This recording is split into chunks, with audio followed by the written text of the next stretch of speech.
Yo, what's going on, guys? It's your boy AAron2420, bring you guys my Hive Week 2 Team Builder versus Papa Max, coach of the Green Bay Pranksters. I realized that this is actually up late. I'm literally recording this. I wanted to get this up at like 7 today, Saturday, after already delaying it yesterday because I was sick all day yesterday and I was like dying.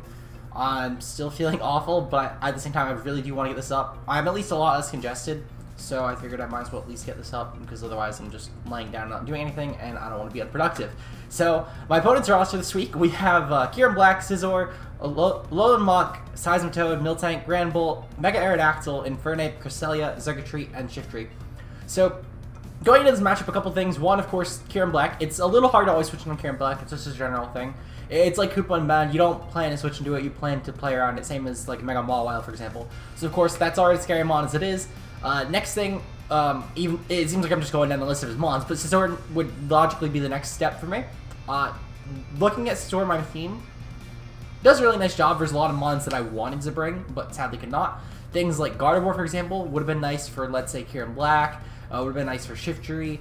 Could have even been nice to just like paralyze things like Infernape and Mega Aerodactyl. I could not bring, of course, because my team doesn't switch the best around a Bandit Scizor. Obviously, like I do, for example, for Bullet Punches, I have Blastoise to switch in, and I have like Ferrothorn to switch in, but they still take a lot from things like Bandit U-Turn or Bandit Superpower. So my switch-ins then become even more limited. Another thing also with Mega Aerodactyl, I felt like was a little bit scary for my team. Same as like a Scarfed Infernape. I felt like, especially Scarfed Infernape, I think that was the biggest threat to my team, I felt like, in building. Because my team doesn't have exactly the best switch into a Scarf Close Combat bar Gardevoir, which is the reason I wanted to bring Gardevoir. Because Gardevoir could have easily paralyzed that. Infernape is now a non-issue for my team. Sadly, I could not do that because then I would have a lot of issues with things like Scizor, or even like Mega Aerodactyl does a lot to it, of course, with like a Wing Attack that does a fair amount of damage, of course. If I look at other mons on my roster, things that could have helped with Infernape, maybe like a defensive Blacephalon, question mark, but even then, Blacephalon can only be so defensive, and like a Scarf Earthquake still does a lot of damage to that. So I think I brought the best team I could possible. I want to give a big shout out to Lejean Flames for helping me with my team this week. My team wasn't exactly the best going into it. I'll go over a couple things that he helped me fix, of course, on the team. First up, we have Glalie. This is the mon actually that Lejean helped me with the most. Originally, my set was going to be Taunt, Super Fang, Toxic, and Freeze Dry. Freeze Dry was for the Seismitoad, and also it was a damaging way to hit Cress once it got low enough to just kill it off. Super Fang with Taunt was to essentially cripple Cresselia, and then Toxic was to get some nice way to whittle it down while Super Fang. That also, of course, helped potentially around like here in Black. Depending on my spread, I could have ran it defensively. Sadly, though, if you notice, this spread isn't exactly good versus anything besides like the Seismitoad and the Cresselia, and then Asterisk Kieran Black. Whereas the spread that I have now, Lejean suggested with Freeze Dry, not Hyper Voice, Hidden Power Fire, Ice Shard, and Explosion. That hits this team fairly well. Does a lot offensively, of course, does rely on predictions. You'll see in the game, I do make a couple really tough predictions that could have very well lost me the game. But it sort of is, it's very prediction based, but it's high risk, high reward, I feel like, is the best way to put it. So we're going to go with that. I feel like that was the best way this week. Next up, we got Meyer Happy Boy, our Keldeo with choice specs this week. I have Secret Sword, Hydro Pump, Toxic, and Hidden Power Grass, 176 special attack. I believe this is what I needed to 2-hit KO, like everything with Pump. It was 2-hit KO something, I forget what. Point is, his team really does not like a combination of Dual Stab from Keldeo by like Seismitoad, but I have Hidden Power Grass for that. Toxic I brought as a 4th move mainly because that's a solid way to hit Cresselia. Plus, if I can get Toxic on Cresselia, then everything handles it a lot better. So even if it does, of course, mean that I do have to hard swap at a Keldeo, not exactly like I want to take like a Psychic or a Psyshock from it. Also, because if I don't know how Spadef it is, I don't exactly want to leave in Keldeo. And if I go for the Toxic first, then start going for Hydro Pumps, it at least limits the turns that it has to recover, of course, because Toxic will be going alongside of my Hydro Pumps. So my plan is to like Toxic Crest as early on as possible. If he doesn't bring the Granbull, that Toxic is good, unless he's like Rest Talk Crest. Otherwise, then we just keep hitting it, to be honest, and just hope we can keep hitting the Toxic and eventually it'll stick. Kill Granbull off really quick. We got Bowsette, our Blastoise, with Rapid Spin, Scald, Toxic, and Aura Sphere. The speed, I expected this thing actually for, I'm forgetting the name. Oh yeah, for Miltank. I spec crypted from Miltank. I forgot the thing hit base 100 speed. I remembered it in prep though. I was taking spec crypt aggressively from Miltank in case he wants to try and go a little bit over. I figured that maybe he's trying to speed creep. Well, I would speed creep with him.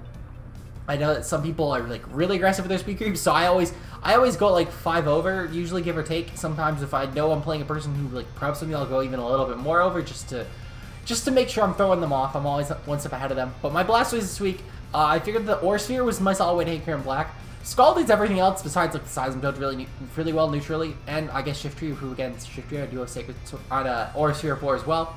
Toxic is just, again, really nice for Steam in general, and I have Rapid Spin as my way to deter hazards, because I do not want rocks on my side of the field. I'm already having enough of a problem switching in on Kieran Black. I do not need to create even more issues.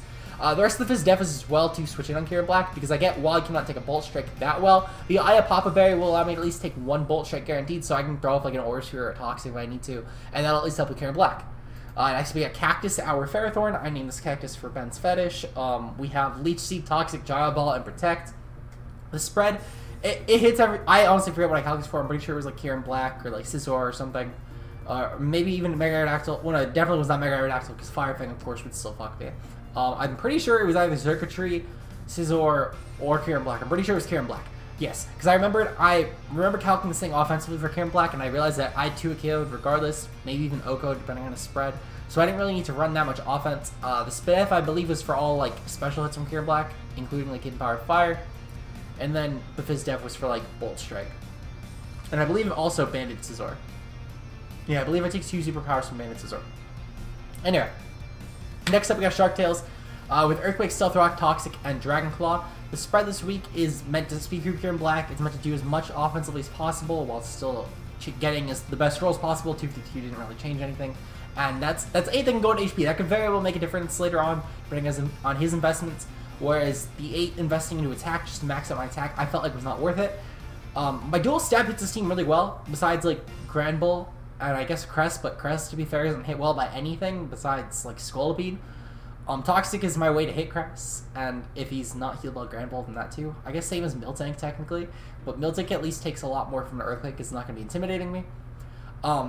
Toxic hits his team actually really well, so of course things like Seismitoad that would switch in. Everything that doesn't get hit by Toxic would not be wanting to switch in on this anyway. Things like Scizor still take a lot from Earthquake. Alolan Muck obviously does not want to switch in on a Garchomp. That's the last thing it wants to switch in on. If I get a Brox as well, that helps a lot with my Mega Arrow problem, my Infernape problem, because Infernape will probably be doing a lot of switching, so even though it's neutral, it will still take a lot within all the times it switches in, and my Kieran Black issue.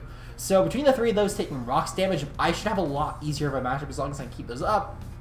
Finally, we have I Heart Circuitry or Scolipede. I think Ben named it this because Baton passed into Circuitry, something like that. Anyway, we got Protect, Rock Slide, Mega Horn, and Swords Dance. At +2, I do a lot to his team with both Mega Horn and Rock Slide to the point where I don't really need like a poison move for Grand Bull. I didn't think it was going to come anyway, so I felt like that was a risk worth taking. Even then, +2 Rock Slide does a ton to it. And, never mind. I'm pretty sure regardless I couldn't touch Grand Bull with this spread. I actually forget my rolls versus Grand Bull, not gonna lie. Mainly because, spoilers, Grand Bull didn't actually come, but I didn't overly prep for it anyway, because I figured I have I have a Ferrothorn. Ferrothorn will always beat it 1v1. My Glalie clicks Explosion versus it and does a ton of damage anyway, to the point where it's not really an issue. Plus, as far as I remember, and I could very well be wrong about this, but I don't think Grand Bull actually gets recovery. So, like, once it's taking damage, it's taking damage. Regardless, though, I felt like this was worth it in terms of my coverage, because it hits everything that I felt like it come really well. Things like Mega Arrow, Kieran Black, Infernape, Cresselia, Alolan Muck, even like Seismitoad takes a lot from a +2 Mega Horn. So I figured that was solid. That's what I had the 116 attack for. Even if I was max attack doesn't change rolls versus certain key mons like Mega Aerodactyl, for example, I will always 2-hit KO that unless I was like adamant, like Banded and somehow +2 or like +4 or something. Point being, I'm not gonna just make up hypothetical rolls, but point being, it didn't change any rolls versus mons like that. Things like Infernape, I'm pretty sure it wouldn't have changed any rolls, making it more. This is meant to 2-hit KO Crest, guaranteed. That's what I invested for. I just didn't change rolls versus anything else to go more or less. This, of course, did allow me to get some more bulk in as well. The speed is to speed creep Infernape, so if I click Protect turn 1, I will always speed to Scarf Infernape. And yeah, that's my team this week. So hopefully you guys enjoyed the game. Until then, peace out. Yo, what's going on, guys? It's your boy AAron2420. I'm bringing you guys my Hive Week 2 game versus Papa Max, coach of the... Fuck, I forgot his team. I forgot to look up the team name. I'm just gonna put this in live battle real quick, just for those who want it. There we go. GG. Alright, I'm gonna look up his team name real quick, actually. I'll look it up on the damage calc tab, because that will not show up in my recording, because I do at least want to do that. So, I'm not gonna, he mentioned these on mobile, so because of that, I'm not gonna actually start the timer. I don't want to make him lose because of the timer if he's on mobile. If it gets really obnoxious, I might. But let's see. So he would be the Green Bay Pranksters. Okay, that's his team. Yeah, I didn't set up on team names. I actually spent forever actually building a team this week, so I'm very sorry to my opponent if this ends up not being that good of a team. Luckily, shout out to Legion Flames for helping me with this team, of course. So of course, there's got to be a very Legion Flame worthy team. So we also remembered our nicknames this week, which is great. And hopefully this video actually records, because the last time I did a live comm for Hive, which was week 1, as you guys know from last week, it didn't end up recording. So we're hoping that this works. In terms of lead options, he has a couple of leads. He's Infernapes, Seismitoad, and Aerodactyl, all with rocks. He has Scizor for momentum. I don't think he leads off with Crest or Kieran Black. In terms of my lead, because of this, I think that a Keldeo lead would actually be very solid here. I could also lead off with Glalie, because Glalie, besides if he leads off with Scizor, would actually be really nice. At the very least, it would be nice versus Seismitoad and Arrow. I don't think I think I at least have switch-ins to Ape. Though to be fair, it's probably the Monite play against the worst. I think Bowsette lead would actually be really safe versus like everything. He only breaks it with like Thunder Punch Ape, Bandit Ape Close Combat, or like Kieran Black, which I do take a hit for. I was invested for that. So I'm gonna lead off with Blastoise actually. So lead off with Bowsette. He leads off with Infernape. Perfect. This is very free Scald here. Luckily, we do have the Eye Pop of Berry, of course, to gain back HP. Seismitoad, perfect, fine. I don't overly care that he went into this. I just get a free Toxic off. He only has Scizor to switch in. And if he switches into Scizor, then I was going to say, we just click your Scald there. And eventually, he's obviously going to start losing momentum. The knockoff does definitely suck, but it could be a lot worse. My guess is he clicks like a Toxic here. No matter what he clicks, I think it's pretty safe to go into Cactus, because the only Mon that Cactus would really hate coming in would be the Infernape, and I don't see Infernape coming in, of course. Especially not on a Blastoise. I don't get why he'd bring that in on Bowsette. So we're going to go into Cactus, because that will be an extremely free Leech Seed. I can always go into Bowsette later and Rapid Spin, so it's really not that big of a deal. I am going to Leech Seed because it will hit everything on his team, and then I can get a Protect off next turn no matter what. Just drain some HP, because that Infernape, obviously, he didn't bring in the Infernape. That's really weird, not gonna lie. But it's fine, because he's sacking his rocker so freely right now. I was tempted to click Protect, not gonna lie. But I think that going for Gyro Ball, actually going for the Leech Seed again would be the play. Because he doesn't stay in, and if he does stay in, then I click Protect next turn and kill this thing off because it's Toxic. So my play, I think I'm gonna click Leech Seed again, because I see him 100% switching out. Yep, he does switch out in Infernape, perfect. And we do land that second Leech Seed, that will be awesome. Because I'm going to Protect here, and then I'm just going to go right for Bowsette. If he does, of course, switch out, then that's perfectly fine. I don't mind. Close Combat. Ooh. Okay, so another option I do have, of course, since he is going for Close Combat, I could always go into I Heart Circuitry, because it doesn't seem like he's trying to kill himself off with Flare Blitz. At the same time, though, that would be a very risky play, I feel like, with very little reward. I think I'd be better off. Let me run some calcs real quick. I should actually probably import my spreads. Team Builder. Okay. Let me run some calcs real quick. 6 sets, of course. That's fine. I forgot to clear out my last sets, but it's fine. I can play around this. Versus Infernape. Close Combat. He's not revealed an item yet. Obviously, he's clicked Close Combat once. So even Banded Infernape will not actually kill. Okay, I'm going to go into Bowsette here. Because if he's not banded, we'll obviously figure that out, because it'll be a 3-8 KO, unless if it's like Life Orb, which he'll show. But if it's not banded, or if it's like a Scarf Infernape, for example, which I do anticipate a Scarf Infernape this week. If he is Scarfed, of course, we will find out here, because it'll obviously 3-8 KO us. Banded is doing 59 to 70 to our set, so I anticipate Scarf will be a 3-8 KO by those rolls. Scarf Infernape. Yeah, it's 46% max. How much is a Life Orb Infernape too? Obviously, it'll take a lot of damage to itself, but it does 60% max. Okay, that's fine. So he is going to do. Okay, so this is the very least. I would say that was Life Orb Infernape, and that was a really high roll for Life Orb Infernape. So we will have to sack here, of course, but that's fine in all honesty, because this does reveal a lot about Infernape. It does reveal this is not a Scarf, of course. I am perfectly fine with sacking this, knowing that I can. Let's see. What do you click? Does Flare Blitz kill at this range? Flare Blitz would kill at this range, so he might actually just click Flare Blitz in all honesty. I was gonna say he might click Flare Blitz. My reason for thinking he was gonna click Flare Blitz there was because that would still obviously kill the Blastoise, and let's say if I tried to double out into let's say the Scolipede, for example, that would obviously have killed off Scolipede just now. I think I'm gonna actually go into Garchomp here, mainly because of the fact that he is Life Orb. I could try and maybe make him think that I'm Scarfed. I'm actually Draconium Z this week, so I'm gonna go for the Stealth Rock here because that will help pressure things like Infernape, the Kyurem Black, Arrow, help pressure Steam just in general a lot, and I feel like it's worth it. Scolipede late game is definitely my play. He has Hidden Power Ice in the spread, of course. That is fine. We do, of course, get some Leech Seed recovery back.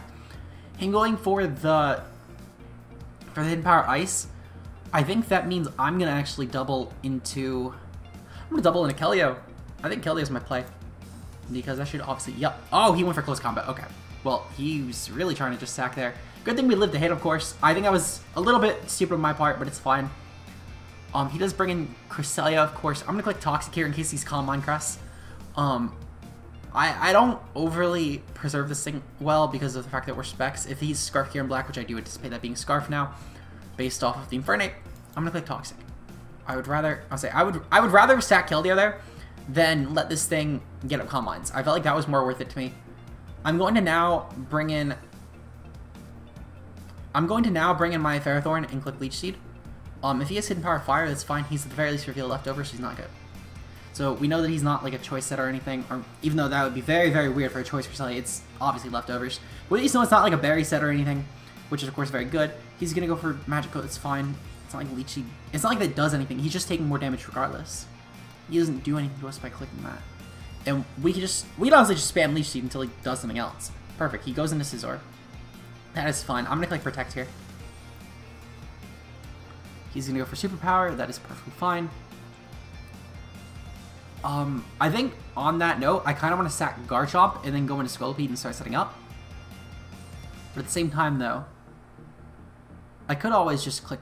How much does Superpower do? So he's leftover Scizor. Okay. So let's see. Scizor versus my Ferrothorn. So he would not be doing a lot of damage to us. Between our Leech Seed and all that, we should be fine. So I'm going to click... My Gyro Ball should be doing 25%. I want to click Gyro Ball. Because after the defense drop, this should be doing a fair amount of damage. He got a lower roll. That's fine. I don't really care. We're going to get some nice damage off. Perfectly fine. I'm going to click Protect one more time, then I'm going to sack Garchomp. Because after the Leech Seed, that should be plenty. He's going to click Roost. Okay. That is unfortunate, but fine. I think I'm still going to sack Garchomp here. I think that's definitely my play. Because, of course... If I go hard into Garchomp here, and then he's going to take some rough skin damage. Garchomp can't really come in on this anyway. It would really... Okay, I was going to say, it would really only come in on the Seismitoad. Which is fine. I don't overly care that this thing came in all honesty. I do... And I just want to double check this before I click it, because I'm hard blanking in my draft right now. I want to double check to make sure that I'm Z. I want to make sure about this. Because I don't want to lose the game because I clicked the wrong Cmon. Okay, I am Z Garchomp. I just want to make sure I wasn't being stupid. I'm gonna click Devastating Drake here, just to claim a kill of Garchomp. I was like, he sacks. I figured he'd probably sack. It's fine. I know it's overkill, but he just brings in Scizor or Kyurem Black here for free, assuming Kyurem Black Scarfed. He can even just bring an Arrow. Arrow obviously would kill. So, and I don't exactly have good switches to any of those. This was just a free hit in case he tried to double out into like Crest or something. He's gonna go into Arrow. Yep, perfectly fine. Makes sense. I'm going to just keep clicking Stealth Rock until he kills me. I was assuming he was Defog maybe or something. How much does my Glalie do versus his Arrow? Let's see, Glalie versus Aerodactyl Mega. So my Ice Shard, ooh, my Ice Shard does not do a lot.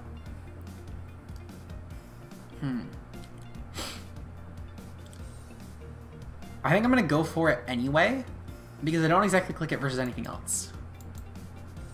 And obviously, we could always dodge a Stone Edge too. That is always a possibility. So I'm going to Mega Evolve and click Ice Shard. This will at the very least put him in Scully Rock Slide range, which is of course great. Because Scully Rock Slide range, in that point, I might actually be able to sweep with Scolipede in general versus this team. Obviously, if he switches out into... I don't see him switching out into, like, Scissor or anything. If he does, that's fine. Because, of course, I can play around the Scissor switching in. Actually, wait, how much HP is Scissor? Don't want to be ballsy. I could be really ballsy here. He is taking a lot of time, of course. Or at least a lot of time for something. He might just double out in Preserve this. I think this is a very important mon for him.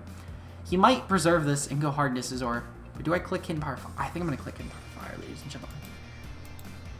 Yes, he goes into Scissor. Okay, so we do claim a kill with this. Shout out to Lejon. Lejon actually suggested this. I was almost going to be a Stallbreaker set with Taunt, Toxic, Super Fang, and Ice Shard. Not Ice Shard, Freeze Dry. But Lejon actually suggested Hidden Power Fire, Explosion, Ice Shard, and Freeze Dry on my Glalie. And it honestly, pretty solid deck. I'll give him that. I'm going to click Explosion here because that's not Scarf, we kill. And I also just realized I crapped my Glalie wrong, which is unfortunate. But we win anyway. Okay, perfect. We also know that that's not a Scarf Kieran. That's leftovers. Okay, perfectly fine. Glalie is now... Glalie is actually like 3-2. That's pretty impressive. I'm not gonna lie. So we obviously do outspeed this. His arrow dies to a Rock Slide at this point. His Cresselia, do we... we can always protect versus Crest. I'm gonna click Rock Slide here. Very obvious play. If we do not miss, we win the game. Or we should win the game with Scully. Because of our Life Orb, of course. But I can protect versus Crest and get it down to range. So, hold on. I'm actually going to double check. Because I might be able to SD on this. Cresselia.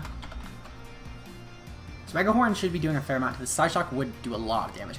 It would actually make us potentially not win the game. I'm going to click Protect here. If he clicks... If he clicks Protect... But we might also not kill. And 2 Life Orbs, obviously, he could very well kill us with Psyshock, which he has revealed. I'm going to click Protect. If he clicks Recover here, then that could very well be GG. Or I can click SD. I can click SD as well. SD, assuming that... That arrow... How much does Fire Fang arrow do to my Ferrothorn? That would be the deciding factor. How much would Fire Fang... Does arrow get Fire Fang? I want to double check that. Because that I think does depend on what I do. Because if arrow does get Fire Fang, then that would obviously depend. I'm pretty sure it does. Does get Fire Fang. Okay, so how much does Fire Fang arrow do? I'm assuming it kills this range. Fire Fang arrow. Yep, that would kill this range. Okay, so my play here is to click Protect. If he Moonlights here, then that's fine. Yep, he's Psyshocked. Okay, we're good. Then I'm going to double into Ferrothorn because I can always protect versus the arrow. I need... Okay, perfect. I'm going to Leech Seed. Because I can literally just Leech Seed until he kills himself off. Because Scolipede will always come in versus this and win. I just need the Crest dead. Does he not have leftovers? Doesn't have leftovers. Okay, I'm going to click Protect here just so I don't take any unnecessary damage. Okay, perfect. That's perfectly fine because now I literally just win the game. Okay, solid. So we get 2-0 win. 2-1-0 wins, I should say. I would say, yep, because the Fire Fang was too obvious there. So I'm gonna protect here just to outspeed, of course, and then we click Rock Slide, and this Rock Slide should hopefully kill. I should have SD'd. I should have SD'd. Oh, that's game. It's okay. 1-0 loss. It came down to literally us choking. I was warned. I should have played around that. But it's fine. We're currently 1-1 plus 0. Very, very close game. It literally came down to us not clicking SD. Had I clicked SD there, I won. Or had I brought Earthquake, I could have also won. Even if I honestly just clicked Rock Slide, and then between that and the 2 turns, I would have been fine. But it's fine. Obviously, things like that happen. No big deal. Next week, we're going to be taking on... let me double check. I do forget who we actually take on next week. So, 1 second. Hive. Schedule. Week 3. Next week, we're going to be taking on the Knoxville Bearticks. And Knoxville Bearticks, that is coached by Tom. So we'll be taking him on next week. If you guys did enjoy it, leave a like down below. And until then, I will see you guys next time. Peace out.